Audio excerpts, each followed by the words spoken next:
उपराष्ट्रपति ने देश के विकास के लिए पंचायत राज संस्थानों को सशक्त बनाने की आवश्यकता पर दिया जोर।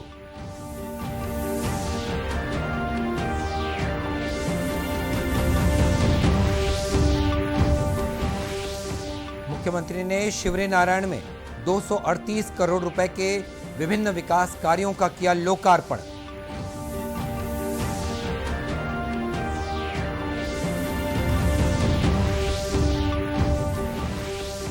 खैरागढ़ उपचुनाव के लिए मतदान दल रवाना, कल होगा मतदान।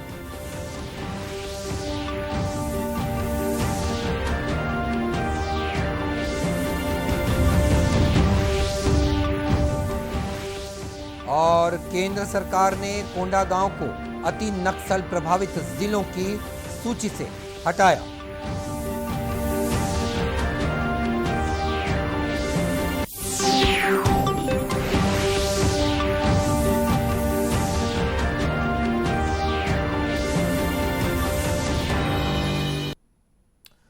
नमस्कार, आप देख रहे हैं दूरदर्शन समाचार। मैं हूं मनीष अहलूवालिया और अब समाचार विस्तार से। उपराष्ट्रपति एम वेंकैया नायडू ने देश के विकास के लिए पंचायत राज संस्थानों को सशक्त बनाने की आवश्यकता पर जोर दिया है। पंचायती राज मंत्रालय द्वारा नई दिल्ली में आयोजित सतत विकास लक्ष्यों के राष्ट्रीय हितधारक सम्मेलन को संबोधित करते हुए श्री नायडू ने कहा कि राष्ट्रीय स्तर पर सतत विकास सुनिश्चित करने के लिए गांवों का विकास जरूरी है। उन्होंने कहा कि ग्रामीण विकास के लिए संपर्क, मूलभूत ढांचा और सिंचाई महत्वपूर्ण है। आज भी लगभग 70% भारत गांवों में बसता है। महात्मा गांधी ने का शब्दों में समझे तो भारत का दिल गांव में ही बसता है। राष्ट्रीय स्तर पर सतत विकास के इन लक्ष्यों को प्राप्त करने के लिए जरूरी है कि गांव और उनकी पंचायतों के स्तर पर बदलाव लाया जाए। और जो 15 वेतन समिति ने जो फंड्स दिया, वो फंड्स भी गणनीय है। Good amount of money has been transferred to the local bodies and that money has to go directly into the account of panchayat.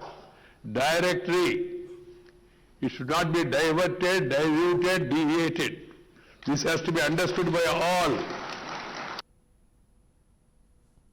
Shri Naidu ने अपने संबोधन के माध्यम से डिजिटल मिशन को पूरा करने के लिए सभी ग्राम पंचायतों को साझा मंच पर लाने की आवश्यकता पर जोर दिया। उन्होंने कहा कि ग्राम सभाएं वर्ष में एक बार जरूर होनी चाहिए और ग्राम सभाओं को मजबूत बनाने के लिए लोगों की भागीदारी भी उतनी ही महत्वपूर्ण है। इस अवसर पर पंचायती राज मंत्री गिरिराज सिंह ने पारदर्शिता और जवाबदेही सुनिश्चित करने के लिए पंचायत के मास्टर प्लान की आवश्यकता पर जोर दिया। उल्लेखनीय है कि पंचायती राज मंत्रालय आज़ादी का अमृत महोत्सव को जन उत्सव के रूप में मनाने के लिए आज से प्रतिष्ठित सप्ताह मना रहा है। इससे सभी हितधारकों को सतत विकास लक्ष्यों की प्राप्ति की गति में तेजी लाने के लिए प्रेरणा मिलेगी। साथ ही पंचायतों के माध्यम से ग्रामीण भारत में सतत विकास लक्ष्य प्रतिबद्धताओं को पूरा करने में भी मदद मिलेगी। और अब बात प्रदेश की। मुख्यमंत्री भूपेश बघेल ने कहा है कि हमारे महापुरुषों ने समाज के सभी वर्गों को जोड़ने का काम किया है। उन्होंने हमें प्रेम और सद्भाव का रास्ता दिखाया और यही रास्ता हमें शांति की ओर ले जाएगा। मुख्यमंत्री ने शिवरीनारायण में राम वनगमन पर्यटन परिपथ के तहत कराए गए प्रथम चरण के जीर्णोद्धार और सौंदर्यीकरण तथा विकास कार्यों का लोकार्पण करने के बाद 3 दिवसीय समारोह के समापन के अवसर पर जनता को संबोधित करते हुए ये बात कही। इस अवसर पर उन्होंने शिवरीनारायण में एसडीएम कार्यालय खोलने, खरौद के लक्ष्मणेश्वर मंदिर और शबरी मंदिर को विकसित करने की घोषणा भी की। उन्होंने शिवरीनारायण में 238 करोड़ रुपए के विभिन्न विकास कार्यों का लोकार्पण और भूमि पूजन किया। मुख्यमंत्री ने कहा कि राम वनगमन पर्यटन परिपथ में शामिल अन्य स्थानों को शिवरीनारायण जैसा ही विकसित किया जाएगा और हम अपने वैभव को नई ऊंचाई तक लेकर जाएंगे। शिवरीनारायण में भारत रत्न डॉक्टर भीमराव अंबेडकर की प्रतिमा का अनावरण भी इस मौके पर किया गया। इस मौके पर छत्तीसगढ़ राज्य गौ सेवा आयोग के अध्यक्ष राजश्री महंत राम सुंदर दास, गृह मंत्री ताम्रध्वज साहू, नगरीय प्रशासन मंत्री डॉक्टर शिव कुमार डहरिया और जनप्रतिनिधि मौजूद थे। इस मौके पर सांस्कृतिक कार्यक्रमों का आयोजन भी किया गया।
सांस्कृतिक कार्यक्रम के दौरान भक्तिमय गीतों की प्रस्तुति दी गई और स्वयं मुख्यमंत्री भी इस कार्यक्रम में सहयोग देने के लिए पहुंचे।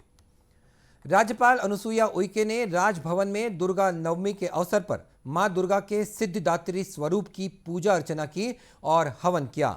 दुर्गा नवमी के इस पावन अवसर पर राज्यपाल ने राजभवन में देवी स्वरूपा कन्याओं का पूजन किया। उन्होंने कन्याओं को भोजन कराया और मां दुर्गा से प्रदेश की सुख समृद्धि की कामना की। राजभवन के सभी अधिकारियों और कर्मचारियों ने भी इस हवन पूजन में हिस्सा लिया। राजनांदगांव जिले के खैरागढ़ उपचुनाव के लिए मतदान दल रवाना हो गए हैं। कल होने वाले मतदान के लिए सारी प्रशासनिक तैयारियां भी पूरी हो चुकी हैं। कलेक्टर और जिला निर्वाचन अधिकारी तारण प्रकाश सिन्हा ने बताया कि 291 मतदान केंद्र बनाए गए हैं। श्री सिन्हा ने बताया कि मतदान केंद्रों में व्यापक सुरक्षा व्यवस्था की गई है। वहीं 150 मतदान केंद्रों में लाइव वेबकास्टिंग के जरिए निगरानी भी की जाएगी।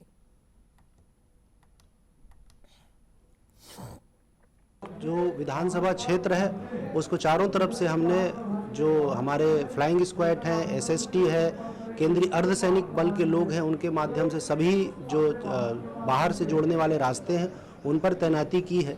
हम राउंड द क्लॉक 24 घंटे सतत निगरानी रख रहे हैं और किसी भी प्रकार की कोई जो भारत निर्वाचन आयोग के निर्देश के खिलाफ सामग्री यदि वो आ रही है तो उसके खिलाफ हम सख्त कार्रवाई कर रहे हैं। मेरी खैरागढ़ के सभी मतदाताओं से अपील है कि वे निर्भीक होकर अपने मतदान करें और लोकतंत्र को मजबूत करें।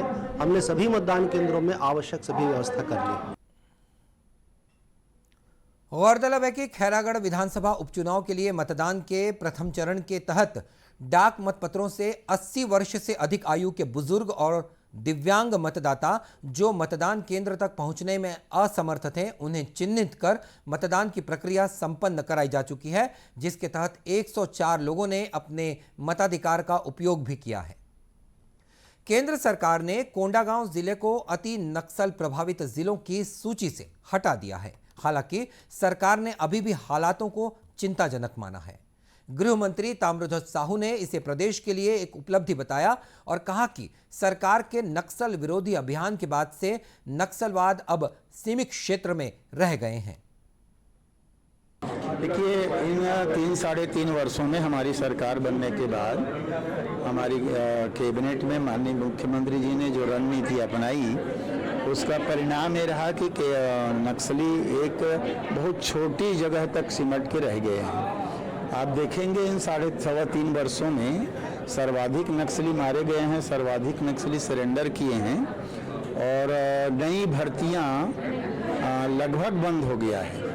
एक आध बार कभी एक आध घटना करते हैं नक्सली लोग अपनी उपस्थिति दर्ज कराने के लिए, पर आप देखेंगे हर 2 दिन, 4 दिन, 8 दिन, 15 दिन, महीना दिन में किसी भी प्रकार से मीडिया में या प्रेस में कोई बातें नहीं आती। तो अच्छा है, ये तो छत्तीसगढ़ की उपलब्धि का बात है कि केंद्र सरकार ने इसको नक्सल मुक्त जिला घोषित किया। ये हमारे लिए खुशी की बात है। गौरतलब है कि सुरक्षा बलों की मेहनत, पुलिस के प्रयास और सरकार की योजनाओं के कारण छत्तीसगढ़ में लगातार नक्सलियों का प्रभाव कम होता जा रहा है।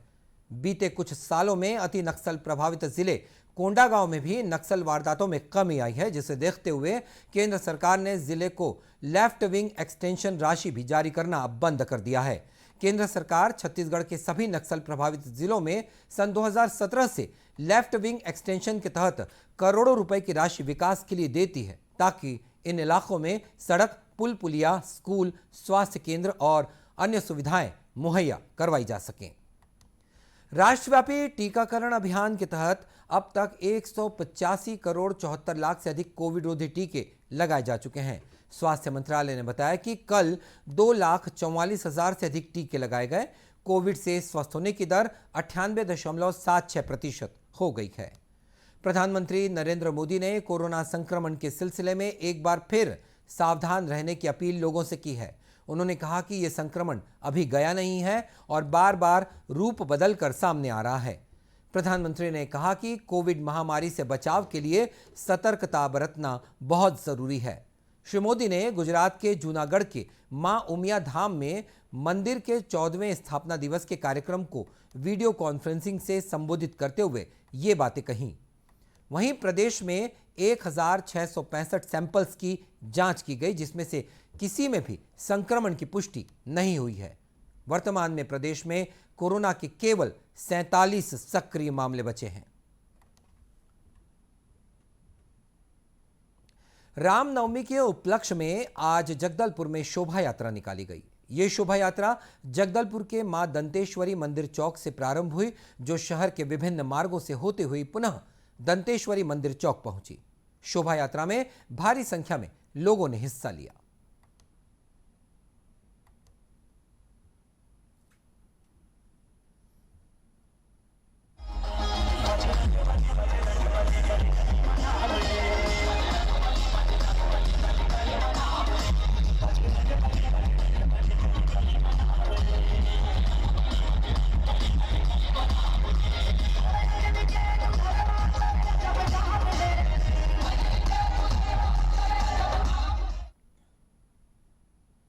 इसी तरह धमतरी में भी रामनवमी के मौके पर शोभा यात्रा निकाली गई। यूं तो धमतरी में रामनवमी पर शोभा यात्रा का आयोजन पिछले 15 वर्षों से हो रहा है, लेकिन पिछले 2 सालों में कोरोना की वजह से ये उत्सव स्थगित कर दिया गया था और अब जब कोरोना का प्रभाव कम हुआ है तो इस उत्सव को इस बार फिर आयोजित किया गया।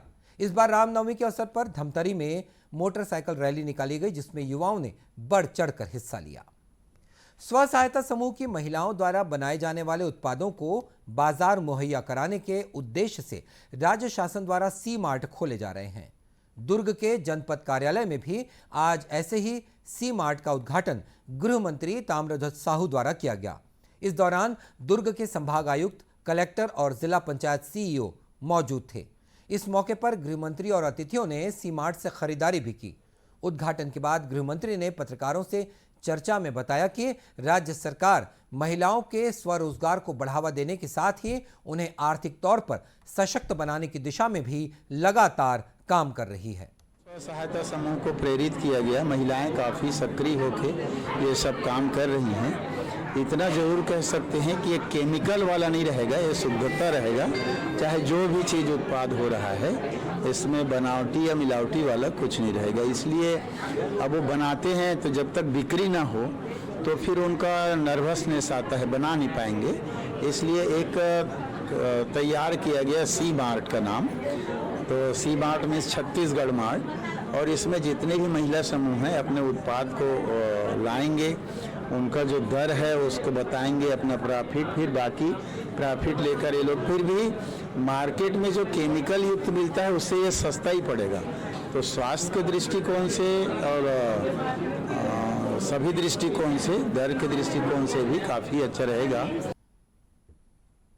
उल्लेखनीय है कि सी मार्ट में समूह की महिलाओं द्वारा निर्मित अचार, पापड़ और बड़ी के अलावा साबुन, फिनाइल, वॉशिंग पाउडर और गोदना आर्ट के वस्त्रों सहित करीब 50 तरह के उत्पाद बिक्री के लिए रखे गए हैं। समूह की महिलाओं ने उम्मीद जताई कि सी मार्ट के माध्यम से उनके द्वारा बनाए गए उत्पादों की बिक्री में धीरे धीरे बढ़ोतरी आएगी। शिल्प है सर, जिसमें मैं महिलाओं को प्रशिक्षण भी देती हूँ, और ये गोदना शिल्प है जो हम लोग 2017 से सीखे हैं और हमारे समूह के महिलाएं भी ये काम करती है। और सी मार्ट खुलने से ये फ़ायदा है कि हम लोग जो बनाए हैं कपड़ा, वो घर में ना रह करके सी मार्ट में आ करके उनको लोग उनके मतलब कलाकारी को देखेंगे और उसको खरीदेंगे भी। समूह की महिलाएं हैं जो हम लोग को कुछ काम नहीं था और हम लोग यहाँ अपना बड़ी पापड़ पुक्कू बनाकर हम लोग को एक व्यवसाय के रूप में हम लोग को काम मिल गए हैं। और उसमें हमको यह फायदा हुआ क्योंकि हमारा सामान बिक रहा है। सी मार्ट में हम लोग का सामान बिक्री हो रहा है और हम लोग पहले हम लोग को कोई खरीदने वाला नहीं था और अब सी मार्ट में हम लोग का सामान यहाँ बिक रहा है।